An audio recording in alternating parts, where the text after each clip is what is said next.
She was the kind of woman everyone wanted. The problem was, the only one who interested her didn't look away, and didn't fall in line. I was halfway through charming a donor. I had no intention of calling back when I saw Gabrielle Delaney standing across the ballroom with another man's hand at the small of her back. That was the moment the night stopped behaving. The gala around me was all candlelight and old money pretending not to stare at itself. Crystal glasses. Silk gowns.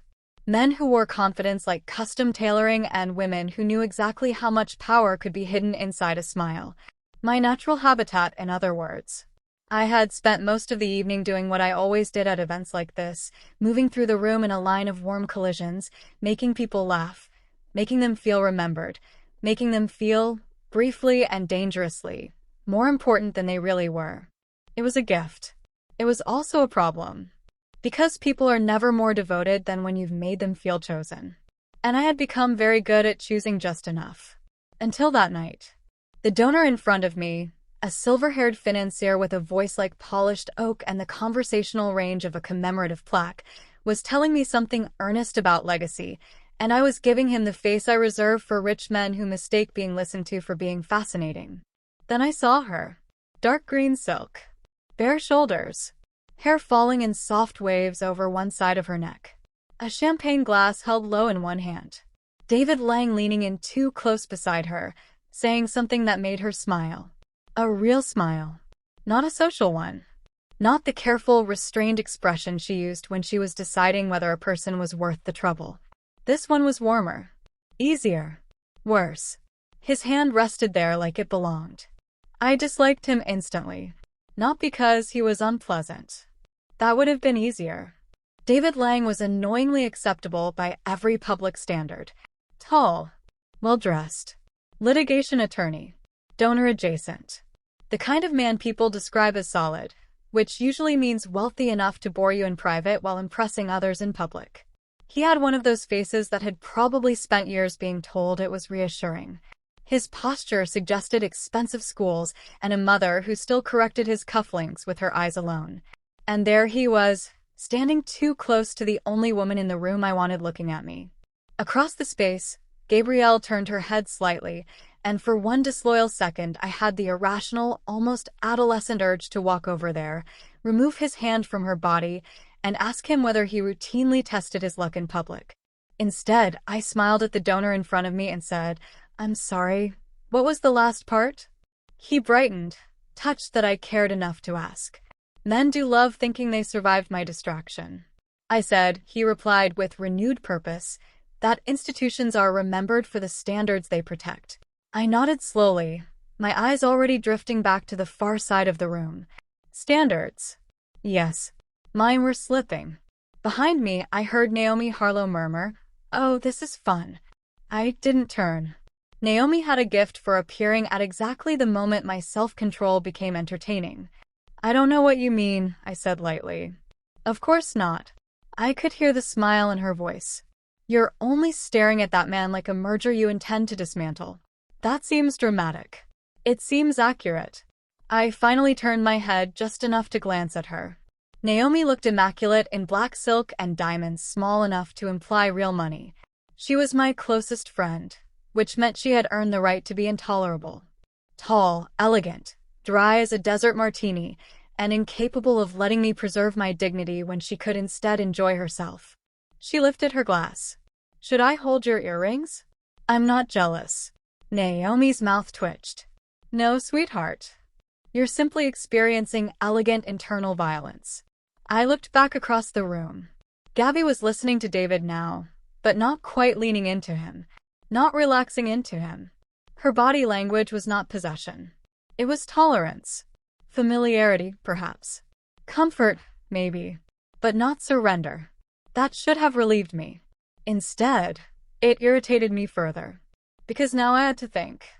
And before I tell you exactly how I got to the point where another woman's half-smile could ruin an otherwise flawless evening, tell me where you're listening from.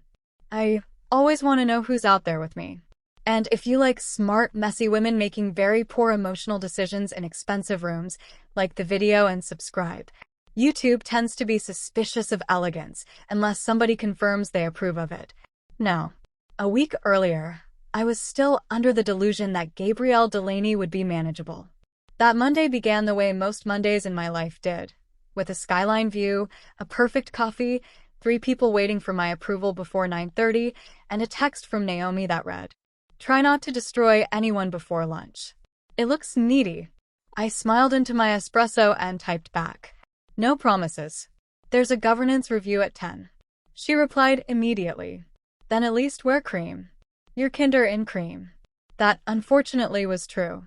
By 10:15, I was in the boardroom wearing ivory silk and quiet authority, listening to a discussion about the company's philanthropic expansion as if it were not, in fact, the only interesting agenda item on the table. I sat at the far end with a stack of briefing papers I had already read twice, a pen I never clicked, and the patience of a woman who had learned a long time ago that the most effective way to dominate a room was rarely volume. Most people expect power to arrive cold. I had learned the opposite. Cold power is useful. Warm power is unforgettable. So I listened. I redirected. I asked questions that made the right people feel intelligent and the wrong people feel exposed. I remembered a trustee's daughter's college acceptance. I complimented one executive on a risk she'd taken last quarter because praise, when used accurately, can buy more loyalty than fear ever will. By the end of the meeting, the room felt not only managed, but grateful. That was usually the reaction. When I stepped out into the corridor afterward, 2 junior associates near the elevator straightened almost imperceptibly. "Morning, Ms. Ashford." "Taylor," I corrected gently. "And don't look so frightened. No one's sending you to Zurich." They laughed, relieved. One of them blushed. People often do around me. Not because I'm cruel. Quite the opposite. Cruel women make people nervous. Warm women make people hopeful. That's far more dangerous. At 11, I stopped by legal to speak with an old colleague who still called me terrifying to my face and brilliant to everyone else. At 11:30, I sent flowers to a museum director after remembering her opening had been postponed. At noon, I ate lunch in my office while declining a dinner invitation from a venture capitalist I had once kissed on a terrace in Tribeca and had no desire to see outside strategic fundraising again. He sent roses anyway. Men do love a symbolic defeat.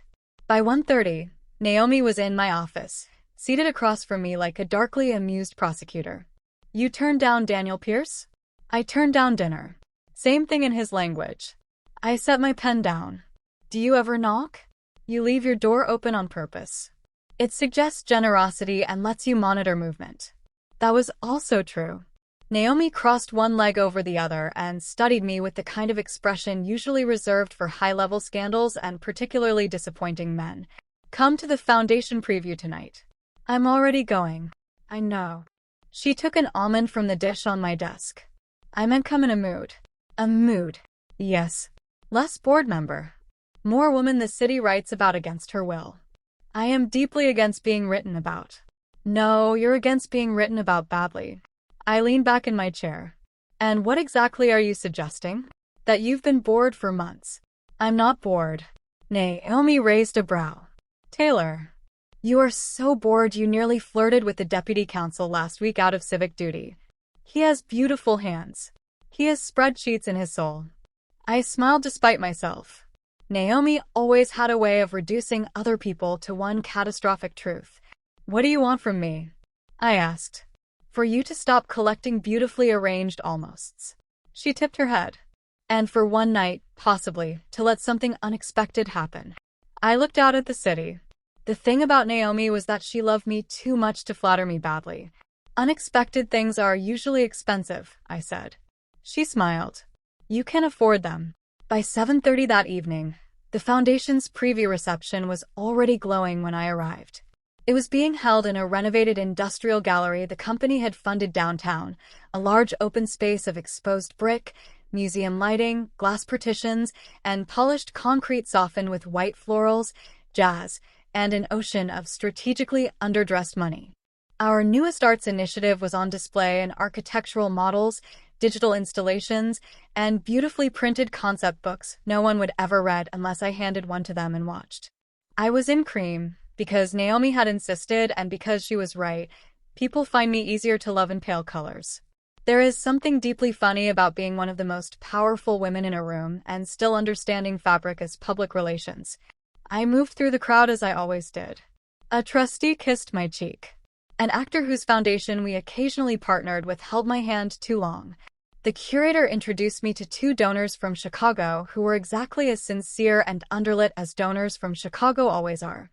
I asked the right questions, smiled at the right moments, steered one conversation away from taxes and another away from anyone's tragic son in podcasting.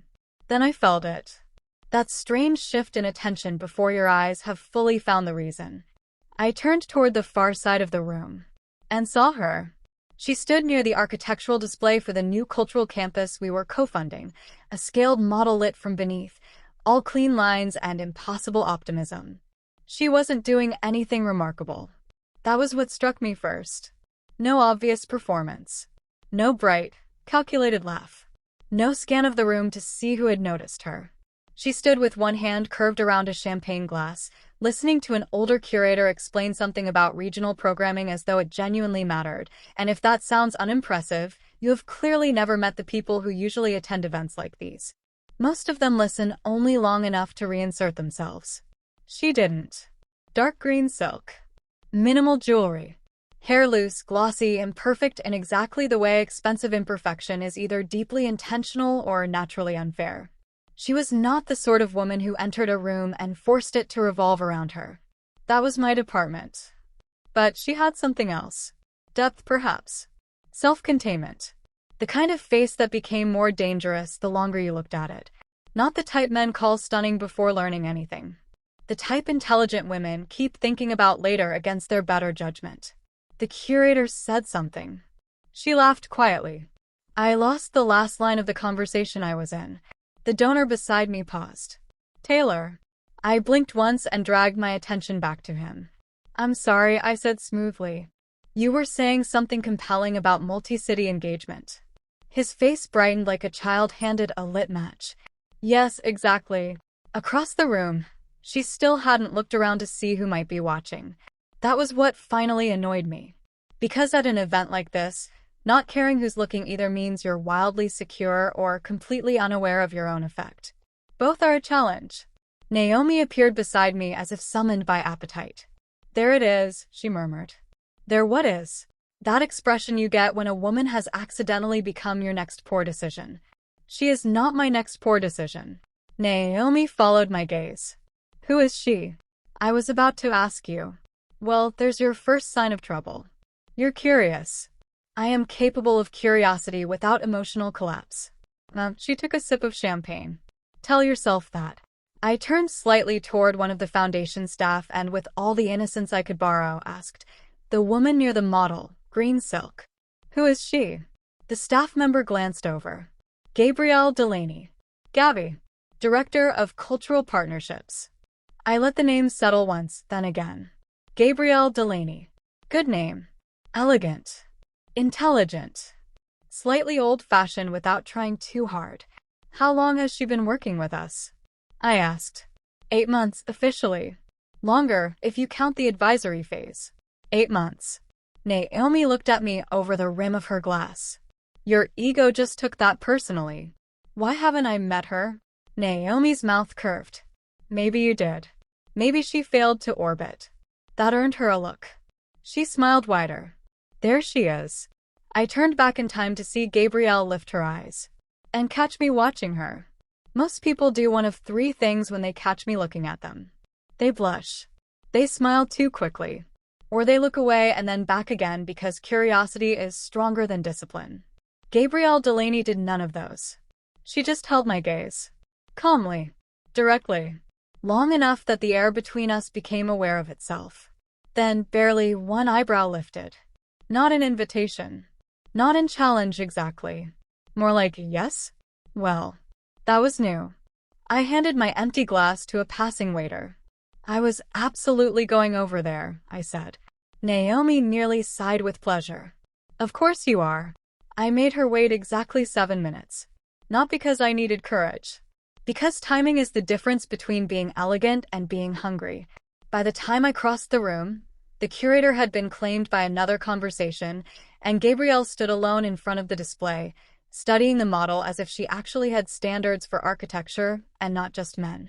Either that presentation is better than I was told, I said as I came to stand beside her, or you're being remarkably kind to it. She turned toward me. Up close, she was worse. Hazel green eyes. Beautiful mouth. Fine bones softened by warmth she had not yet decided whether to offer. Not flashy. Not obvious. But dangerously precise. The sort of woman whose face would get more beautiful every time she disagreed with you. Maybe I'm being diplomatic, she said. Her voice was lower than I expected. Calm. Thoughtful. Not shy. I smiled. Taylor Ashford. I know. That nearly made me laugh. Do you? I work in this building, she said. It would be concerning if I didn't. Dry. Sharp. No flutter. No gratitude. No little social scramble people often do when they think I've honored them with direct attention. Lovely. And here I was hoping for a more dramatic introduction. I assumed you get enough of those. Only the bad ones. That drew the smallest curve from her mouth. Progress. Gabrielle Delaney, she said after a beat. Though I assume you already knew that. Only because I asked. Of course you did. I turned slightly toward her, letting amusement settle between us. Should I apologize? For asking? No. She tilted her head. For sounding like you're accustomed to having information handed to you on demand? Possibly. I looked at her properly then. Most people don't speak to me like that unless they're trying to impress me. She was doing it because it was true, which was inconveniently attractive. I am accustomed to it, I admitted. I noticed. And does that bother you? Her gaze didn't move from mine. Not as much as the fact that you know exactly what effect you have on people. There it was. The thing most people feel but are too polite, too dazzled, or too ambitious to say aloud. I smiled slower this time. That bothers you? It makes me careful. For the first time that evening, something in me shifted. Not just flirtation. Something narrower. Sharper. Interest with teeth. That, I said softly, may be the most interesting thing anyone said to me all week. Her eyes flicked briefly to my mouth, then back up. Then you should get out more. And she walked away before I could answer.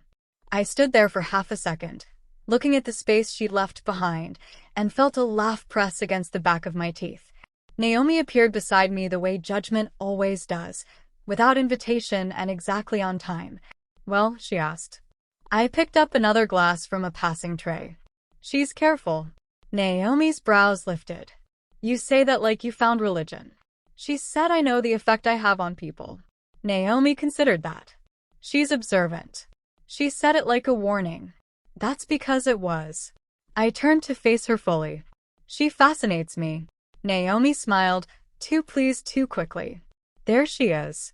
Don't start. I haven't started. Starting would sound like, Taylor, this is the first time you've described a woman without mentioning her mouth first. I stared at her. Naomi's smile widened. See? Now I've started. I glanced back toward the room, looking for Gabrielle without meaning to. Well, Naomi asked. How bad is it? I took a measured sip of champagne. Not bad. Naomi followed my line of sight. That bad then. I should probably tell you here that Naomi is one of the few people on earth who has known me long enough to see more than one version of me and romanticize none of them. We met at a charity committee meeting 12 years earlier, hated each other for 40 minutes, aligned against a man who used the phrase female energy in public, and never recovered from the intimacy of mutual contempt. She knew when I was performing ease and when I actually was at ease. That night, unfortunately, I was not. The rest of the reception passed in fragments. A donor asked whether our new arts campus would include educational outreach. I said yes and meant it. A trustee tried to introduce me to a hedge fund manager with earnest shoulders. I escaped. A young curator thanked me for remembering her mother's surgery, and I felt the usual flicker of satisfaction at getting something human right in a room built mostly for vanity. And every few minutes, my eyes found Gabrielle again. Across the installation wall. Speaking with the museum liaison. Laughing once with a woman from the board of the public theater. Standing alone for 30 seconds near the terrace doors, reading a placard with the concentration of someone who still gave things her full attention. Once, she looked back and caught me doing it. This time her expression changed just slightly. Amusement, maybe, which was somehow more dangerous than disapproval. By the end of the evening, I had not spoken to her again. This was intentional. I enjoy many things in life. One of them is letting a woman wonder whether I will come back. On the way out, Naomi linked her arm through mine. "You're smiling to yourself," she said. "I'm thinking." That smile means either litigation or desire. Sometimes both. Not usually with women you've spoken to for under 3 minutes.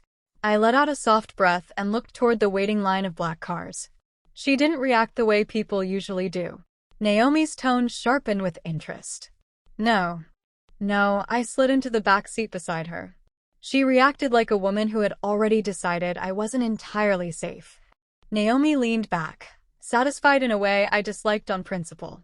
"And you enjoyed that." I respected it. She turned her head and looked at me. "Taylor." "What?" "You're using your serious voice." I stared out the window as the city moved past in ribbons of light. "She interests me," I said. Naomi's smile softened, just enough to become affectionate. "I know." By Wednesday, I had acquired 3 entirely legitimate reasons to encounter Gabrielle Delaney again, and 1 illegitimate one dressed in such impeccable scheduling that it practically deserved legal protection. The first was a briefing on regional programming for the Foundation's next quarter. The second was a strategic lunch involving community partners, 2 city officials, and 1 man from development who collected metaphors the way other people collect watches. The third was a review of a donor proposal Gabrielle's office had commented on. The illegitimate one was that I found myself asking questions nobody else needed answered in person. This was unlike me. Usually, if I'm interested in a woman, I know exactly what category she belongs in. A flirtation. A distraction. A beautifully arranged evening. A mistake I'll enjoy and later classify as inevitable. Gabrielle refused categorization after 1 conversation and 2 glances. Annoying.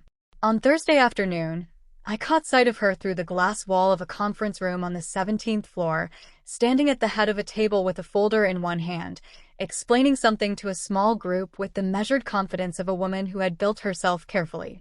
Not loud. Not showy. But absolutely in command of her material. This, too, I found inconveniently attractive. One of the younger executives sitting with me at the time was still speaking when my attention drifted. He paused mid-sentence.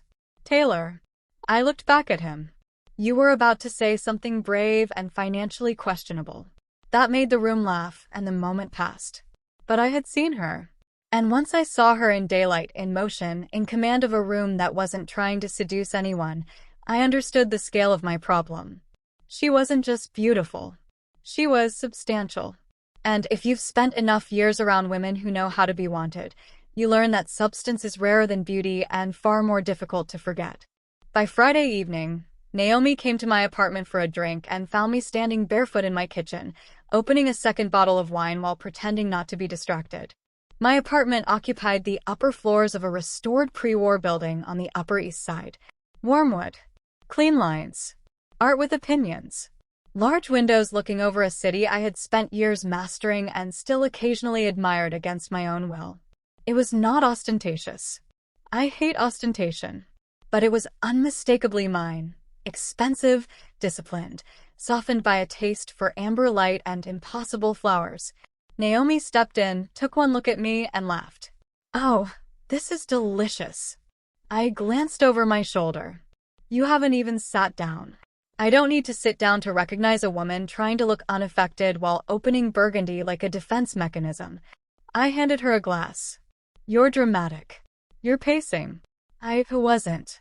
Not technically. I was simply moving around my kitchen with a little more intention than necessary. Naomi leaned 1 hip against the island and accepted the wine.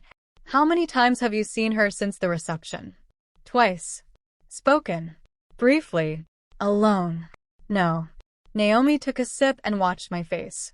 "And yet here you are, drinking like a widow in Kashmir." "That feels excessive." "Does it?" I exhaled through my nose and set the bottle down. "She's not impressed by me." Naomi blinked. "That's your complaint?" "It's an observation." "It sounds like a prayer." I tried not to smile.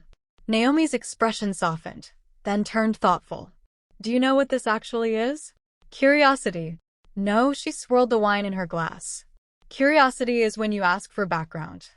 This is when your ego and your body meet a woman at the same time and both realize they are no longer in charge.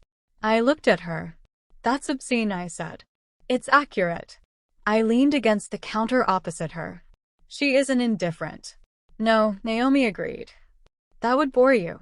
She's interested. She's just careful enough to make you work. There was that word again. Careful. She mentioned that, I said. Naomi smiled into her glass. Now I know you're finished. I shook my head and looked toward the city. You're enjoying this too much.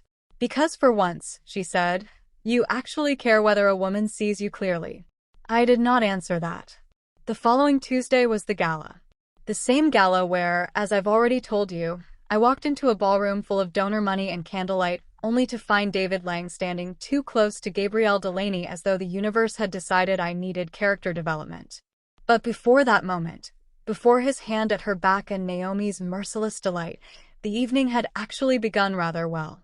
I had dressed with unusual care and then pretended not to notice. A silk gown the color of pale gold. Hairless. Earrings simple enough to imply confidence. A bracelet my mother once called dangerous because it looked innocent until the light hit it correctly.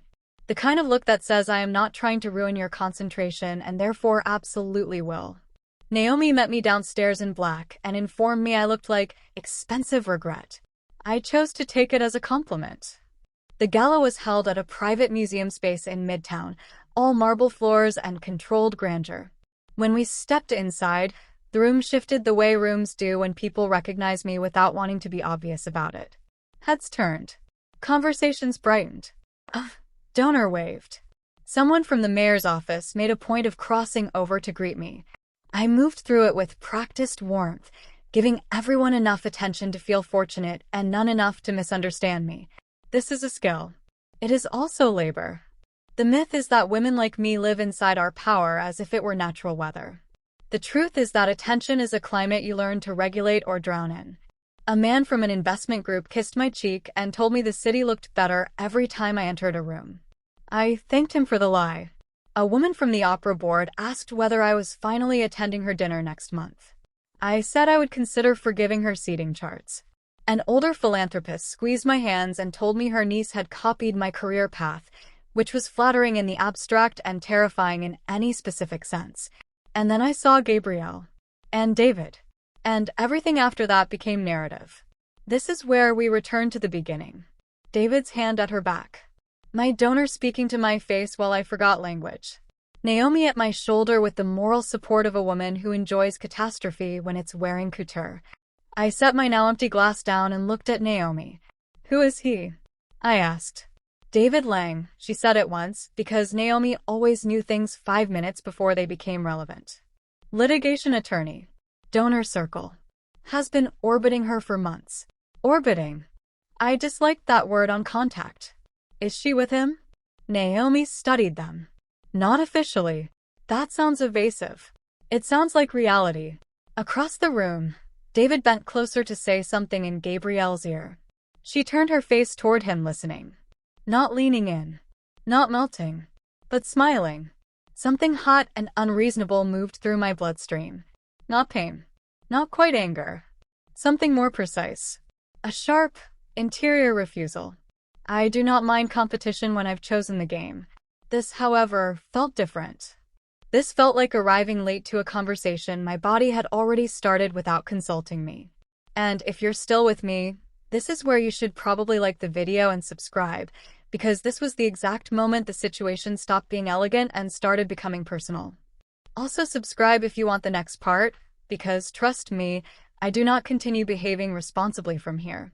Naomi tilted her head and looked at me in profile. You are absolutely going over there. I kept my eyes on them. Maybe. You've gone still. I'm thinking. No, Naomi said. You're planning. Across the room, Gabrielle looked up. Her eyes found mine almost immediately. That more than anything lit the fuse. Because she had not been scanning for me. She had simply known. Recognition crossed her face. Then awareness. Then something quieter, darker, more difficult. Not guilt. Not delight. Tension. Good. I watched David say something else close to her ear. My jaw tightened before I could stop it. Naomi nearly choked on her champagne. Oh, this is excellent. I hate you. No, you don't. You need witnesses. That too was true. I straightened my spine, adjusted nothing, and crossed the room with the kind of calm people mistake for innocence. It was not innocence. It was discipline. David saw me first. Of course he did. Men like that always do. The polished ones. The strategic ones.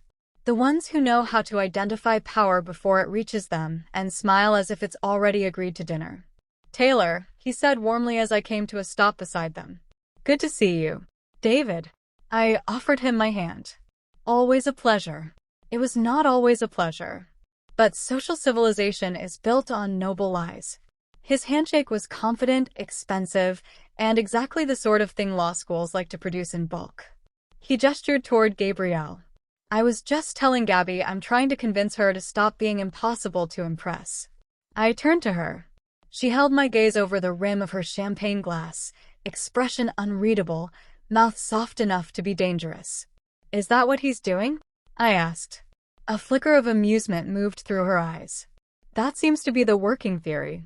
David laughed. I smiled at him as if I supported his continued existence, then let my attention settle very deliberately back on her. Then I'm relieved, I said. For a moment I thought he was failing. David took that as a joke. Gabrielle knew better. Her mouth curved. Small. Real. Brief. I felt it like a hand at the base of my spine. Have you two worked together long? David asked, looking between us. No, Gabrielle said. Not nearly long enough, I added. Her eyes lifted to mine. There was a warning there. Also interest. Also, unless I had finally lost every useful instinct I possessed, the faintest trace of heat. Wonderful. I was about to become unbearable. David, to his credit, tried not to look displaced. Gabrielle keeps the foundation from embarrassing itself artistically. I'm only here because she promised not to let me say anything vulgar around the donors. That sounds wise, I said. Though a little vulgarity can be refreshing in the right room. Gabrielle tilted her head. This isn't the right room. No, I said, looking at her. Probably not. David shifted almost imperceptibly. Men rarely enjoy being made peripheral, even when they've wandered into it voluntarily. How do you two know each other? He asked. Gabrielle opened her mouth. I've been trying to meet Gabrielle properly for over a week, I said smoothly. That got her attention. Not dramatically. Gabrielle Delaney did not hand out dramatic reactions for free. But I saw the exact moment she realized I had chosen honesty as a weapon. David glanced at her, then back to me, amused. Trying.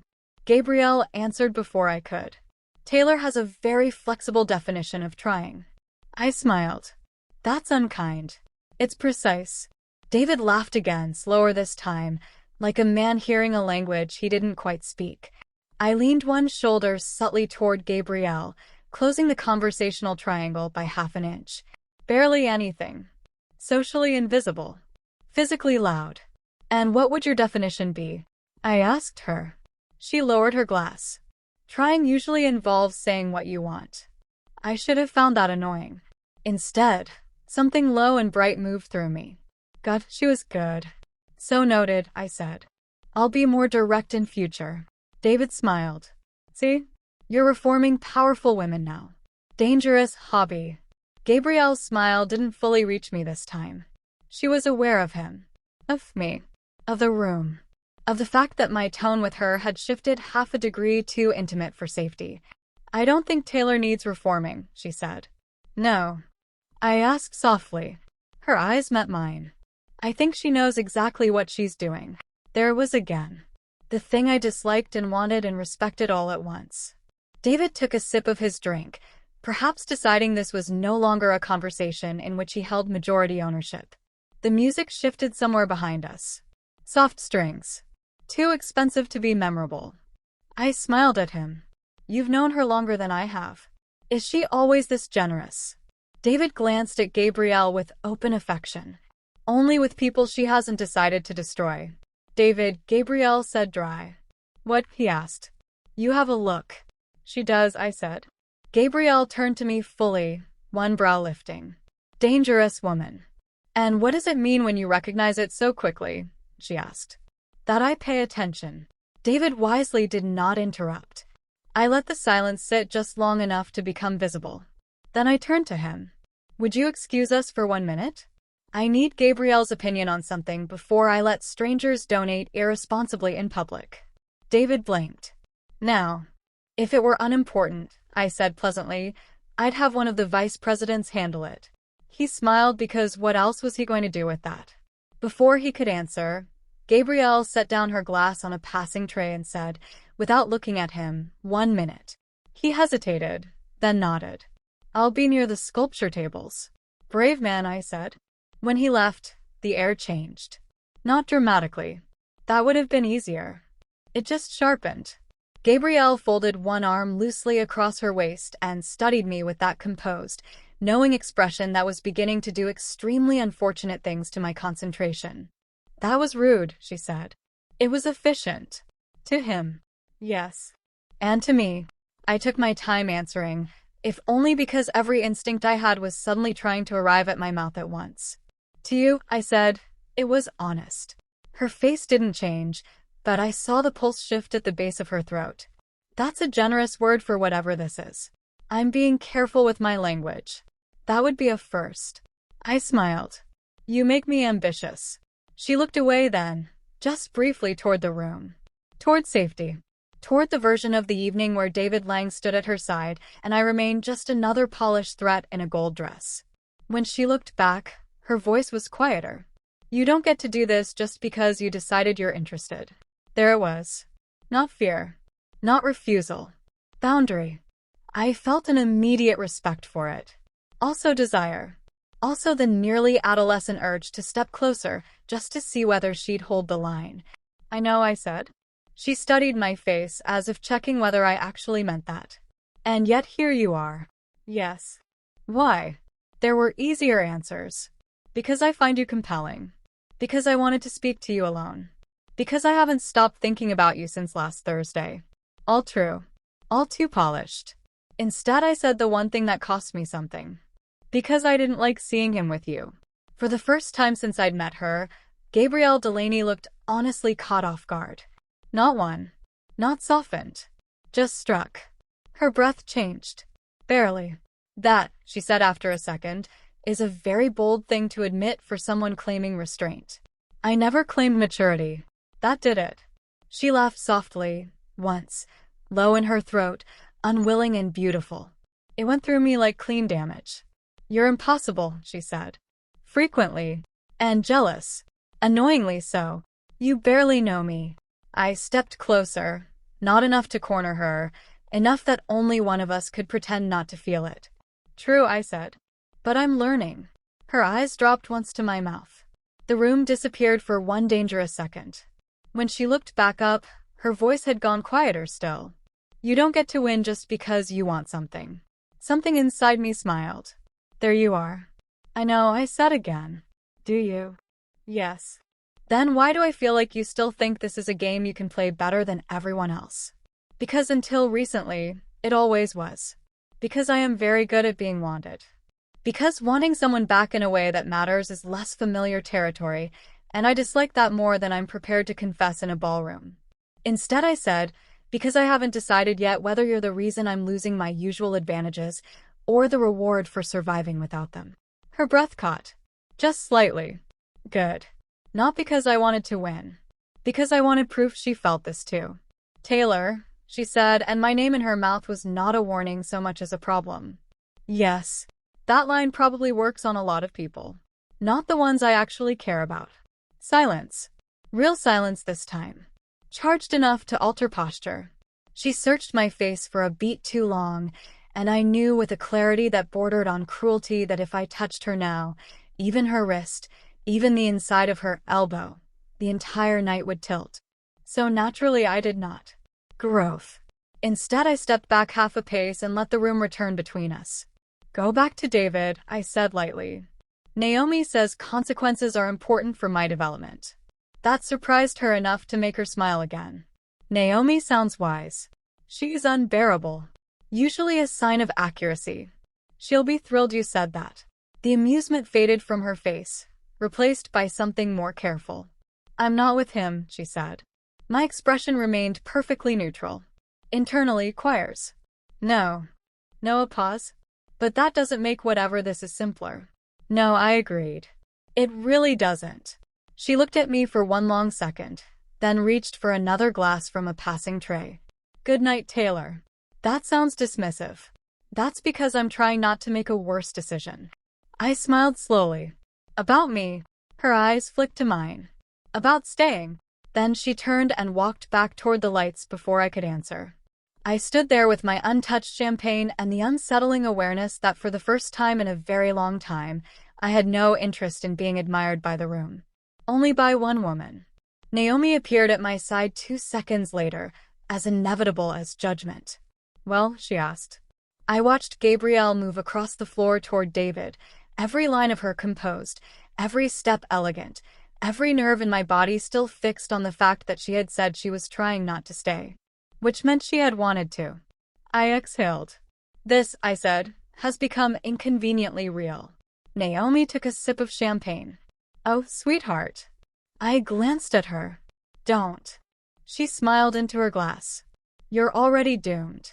And that was the night I stopped telling myself Gabrielle Delaney was simply a woman I found interesting. She had become the woman I could not stop orienting toward. The woman whose caution excited me more than another person's certainty. The woman who looked at me as if she could see both the danger and the effort underneath it. And the worst part? I was no longer sure whether I wanted to win.